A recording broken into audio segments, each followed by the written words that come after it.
लद्दाख में पंजला टॉप और खारदुंगला दर्रे में मौसम की पहली बर्फबारी से तापमान में आई अचानक गिरावट।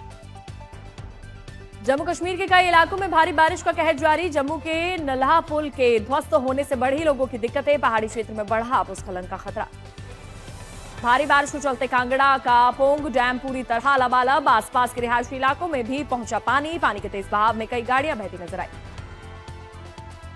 गुरदासपुर में लगातार बारिश और बांध से छोड़े गए पानी के कारण उफान पर रवि नदी। लोगों के घरों में घुसा बारिश का पानी। 7 गांव के लोगों ने प्रशासन से रेस्क्यू की अपील की। पठानकोट में चक्की दरिया पर बने 2 नए पुल का एक हिस्सा पानी में बहा। जालंधर से आने वाले रास्तों को किया गया बंद। कांगड़ा में भारी बारिश के कारण जनजीवन अस्त व्यस्त। धर्मशाला में भरभरा कर गिरी एक बहुमंजिला इमारत। कोई जनहानि की खबर नहीं। कांगड़ा शिमला राष्ट्रीय राजमार्ग पर हुआ भूस्खलन, जिससे 4 लेन वाले राष्ट्रीय राजमार्ग की 2 लेन बंद हो गई। मनाली में भारी बारिश के बाद ब्यास नदी उफान पर सड़क तक पहुंचा। नदी का पानी 2023 में भी बाढ़ से इसी जगह मचाई थी तबाही। देहरादून शहर के कुछ हिस्सों में बारिश हुई। देहरादून के छावनी क्षेत्र से आई तस्वीर। भुवनेश्वर में बाढ़ का संकट गहराया। पानी बढ़ने से कानी नदी के तटबंध भी पड़े दरा। राजस्थान में अगले 10 दिन सक्रिय रहेगा मानसून। दक्षिणी इलाकों में भारी बारिश की आशंका। राजस्थान के बूंदी में बाढ़ और पानी के सैलाब में सड़कें गायब। मेज नदी के पुल पर जमा हुआ मिट्टी का मलबा। हमीरपुर में मूसलाधार बारिश बरपा रही है कहर। शिक्षण संस्थानों में आज की गई छुट्टी। गुजरात के शक्तिपीठ अंबाजी में 2 दिनों से मूसलाधार बारिश जारी है। धर्मशाला और होटलों में पानी भरने के कारण श्रद्धालुओं को हो रही है दिक्कत। चंदौली में डैम से रिलीज किए गए पानी के कारण 25 से ज्यादा गांव में बाढ़। खेत खलियान के साथ सड़कें भी डूबी। ठेले से लोग आवाजाही करने को मजबूर। आज पीएमओ में अहम बैठक। अमेरिकी टैरिफ बढ़ोतरी पर मीटिंग। इस बीच ट्रंप के 50% टैरिफ के खतरे के बीच पीएम मोदी ने दिया कड़ा संदेश। पीएम मोदी ने कहा, चाहे कितना भी दबाव आए, हम अपनी सहनशक्ति बढ़ाते रहेंगे। 27 अगस्त को ट्रंप ने 25% वाले दूसरे टैरिफ की तारीख तय की। अमेरिकी टैरिफ की समय सीमा करीब आने पर आरबीआई गवर्नर ने भारत की लचीलापन का दिया हवाला। कहा, अगर विकास दर प्रभावित होती है तो उपायों के साथ न्यूनतम प्रभाव तैयार। आरबीआई गवर्नर ने कहा, बैंकों और कंपनियों को निवेश चक्र बनाने के लिए एक साथ आना चाहिए। गवर्नर संजय मल्होत्रा ने कहा, आरबीआई टैरिफ प्रभावित क्षेत्रों की मदद के लिए तैयार। आज से 28 अगस्त तक आरएसएस शताब्दी समारोह शुरू। आज शाम 5:30 बजे दिल्ली में सरसंघचालक मोहन भागवत उद्घाटन सत्र को करेंगे संबोधित। आरएसएस इस साल विजयदशमी पर अपनी स्थापना के 100 वर्ष पूरे करेगा। आज इलाहाबाद हाईकोर्ट में श्री बांके बिहारी मंदिर कॉरिडोर मामले की सुनवाई। वृंदावन के बांके बिहारी मंदिर के नियंत्रण संबंधी अध्यादेश के खिलाफ याचिका पर सुनवाई। आज भारतीय नौसेना को स्टील्थ फ्रिगेट उदयगिरी और हिमगिरी मिले। रक्षा मंत्री विशाखापट्टनम में उदयगिरी और हिमगिरी को नौसेना में करेंगे शामिल। बीजेपी बिहार के युवा 2047 छात्र सम्मेलन का आयोजन करेगी। आज केंद्रीय मंत्री धर्मेंद्र प्रधान पटना में कार्यक्रम को संबोधित करेंगे।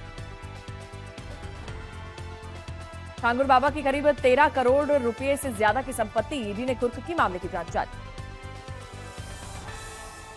सुप्रीम कोर्ट ने वनतारा की जांच के लिए एसआईटी बनाई। जामनगर के Vantara wild life rescue and rehabilitation centre की होगी जांच। जानवरों की खरीद फरोख्त वित्तीय अनियमितता की होगी जांच। एसआईटी को 12 सितंबर तक रिपोर्ट सौंपनी है। 15 सितंबर को सुप्रीम कोर्ट में फिर सुनवाई। आज गुजरात में पीएम मोदी का दूसरा दिन। आज पीएम मोदी अहमदाबाद में 100 देशों को इलेक्ट्रिक वाहनों के निर्यात को हरी झंडी दिखाएंगे। पहले दिन पीएम मोदी ने अहमदाबाद में दी विकास की सौगात। 5,400 करोड़ रुपए की लागत वाली योजनाओं का किया उद्घाटन। भव्य रोड शो के दौरान भारी संख्या में उमड़े लोग। अहमदाबाद में पीएम मोदी ने कांग्रेस और विपक्ष पर जमकर साधा निशाना। कहा, बापू के नाम पर सालों तक शासन किया। उन्होंने उनके सपनों को कुचला। भारत को दूसरे देशों पर आधारित रखा। ट्रंप के टैरिफ का जिक्र किए बिना कहा, मेरी सरकार छोटे उद्यमियों, किसानों और पशुपालकों पर कभी कोई आंच नहीं आने देगी। पीएम मोदी ने फिर दोहराई जीएसटी रिफॉर्म वाली बात। कहा, हमारी सरकार दिवाली से पहले जीएसटी रिफॉर्म कर रही है, जिससे टैक्स कम होगा और सभी को डबल बोनस मिलेगा। स्वदेशी अपनाने पर जोर देते हुए पीएम मोदी ने बड़ी अपील की। बोले, लोगों को दे स्वदेशी उपहार। हम भारत को आत्मनिर्भर बनाते रहेंगे। कोल्ड प्ले कॉन्सर्ट का भी किया जिक्र। आज फिर से राहुल तेजस्वी की वोटर अधिकार यात्रा शुरू। आज यात्रा में शामिल होंगी प्रियंका गांधी वाड्रा। सीमांचल के बाद बिहार के मिथिला क्षेत्र से होकर गुजरेगी यात्रा। सुपौल, मधुबनी, दरभंगा, मुजफ्फरपुर और सीतामढ़ी जिलों से होकर गुजरेगी। इंडिया गठबंधन के मुख्यमंत्रियों और पूर्व मुख्यमंत्रियों के भी इसमें शामिल होने की उम्मीद। 16 दिनों की यात्रा 20 से ज्यादा जिलों में होकर गुजरेगी।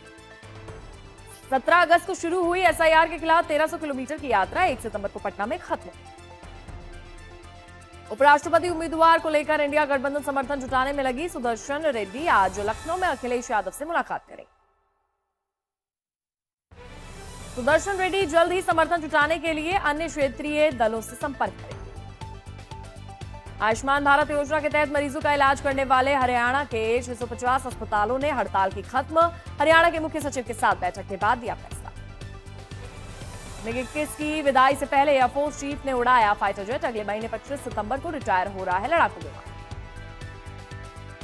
बस्तर के नक्सल पीड़ित परिवारों ने सुदर्शन रेड्डी के खिलाफ वोट डालने की मांग की। कहा, सलवा जुडुम को खत्म करने के फैसले के कारण जीवन हुई तबाह। जेपीसी पर विपक्षी खींचतान के बीच कांग्रेस का फैसला। सूत्रों के अनुसार कमेटी के लिए अपने सांसदों के नाम देने पर राजी हो गई है पार्टी। गठबंधन के कई दल अभी भी बहिष्कार कर रहे हैं। रक्षा मंत्री राजनाथ सिंह ने फिर से पाकिस्तान को दी चेतावनी। ऑपरेशन सिंदूर जिक्र पर बोले, छेड़ने वालों को छोड़ेंगे नहीं, भारत अब नया भारत। केंद्रीय मंत्री शिवराज सिंह चौहान एसआईआर के 12वें दीक्षांत समारोह में शामिल हुए। बोले, कोई भी समझौता देश के हितों के खिलाफ नहीं होगा। आज का भारत आत्मविश्वास के साथ खड़ा। शिवराज सिंह चौहान ब्रेन ड्रेन पर बोलते हुए छात्रों से की देश न छोड़ने की अपील। कहा, ब्रेन ड्रेन भयानक खतरा। ज्ञान का उपयोग अपने देश के लिए ही करना है, देश की जनता के लिए भी करना है। हरियाणा सीएम नायब सिंह सैनी ने 1984 सिख विरोधी दंगों ने जान गंवाने वाले परिजनों के लोगों से बड़ी घोषणा करते हुए कहा कि पीड़ितों को सरकार की ओर से नौकरी दी जाएगी। 130वें संविधान संशोधन बिल के विरोध पर गृह मंत्री अमित शाह का विपक्ष पर हमला। कहा, जेल से सरकार चलाना चाहता है विपक्ष। अमित शाह ने कहा, बिल से साफ है कि कोई भी जमानत के बाद फिर से पद की शपथ ले सकता है। विरोध की वजह सही है। अमित शाह ने कहा, बिल पर चर्चा से भाग रहा है विपक्ष। जनता को गुमराह करने की भी साजिश। जेपीसी के विरोध पर भी अमित शाह ने विपक्ष को घेरा। कहा, जेपीसी ने शामिल नहीं हुए तो कोई विकल्प नहीं। संविधान संशोधन बिल पर ओवैसी ने उठाए सवाल। कहा, सीबीआई ईडी सरकार के इशारे पर कर रही है काम, स्वतंत्रता जरूर।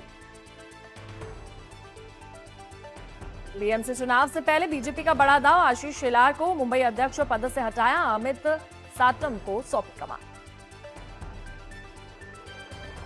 शहरी विकास विभाग के अंतर्गत अमृत 2.0 योजना में हो रही है देरी से सीएम फडणवीस नाराज। अधिकारियों को फटकार लगाते हुए तय समय सीमा पर काम पूरा करने का आदेश दिया।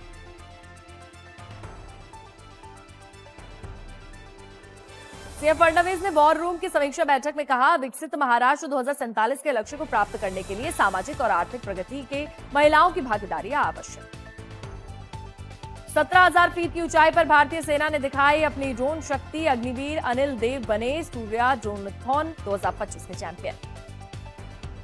दिल्ली में मांगों को लेकर वकीलों का विरोध प्रदर्शन आज भी जारी रहेगा। सीएम रेखा गुप्ता से मिलने के बावजूद नहीं निकला कोई भी ठोस नतीजा। दिल्ली में लव जिहाद के बाद सनसनीखेज हत्याकांड। हिंदू लड़की की बेरहमी से हत्या, लाश बरामद। आरोपी मुस्लिम युवक यूपी के हरदोई से गिरफ्तार। टीएमसी विधायक जीवन कृष्ण साहा को 6 दिन की ईडी हिरासत में भेजा गया। स्कूल शिक्षक भर्ती घोटाले में थे शामिल। छापेमारी के दौरान की थी भागने की कोशिश। पटना में 2 नाबालिग की मौत को लेकर आक्रोशित परिजनों और स्थानीय लोगों ने पटना के अटल पथ इलाके में जमकर हंगामा किया। सड़क पर की आगजनी। बिहार के बाढ़ में भीषण सड़क हादसा। अज्ञात वाहन ने सड़क किनारे 5 लोगों को कुचला। 4 लोगों को मौके पर दर्दनाक मौत। मुर्शिदाबाद में नदी के किनारे हो रहा है कटाव के कारण बीएसएफ का एक वॉच टावर टूटकर नदी में समाया। हालांकि इस घटना में कोई जनहानि नहीं। दिल्ली के करावल नगर में नगर निगम द्वारा सड़क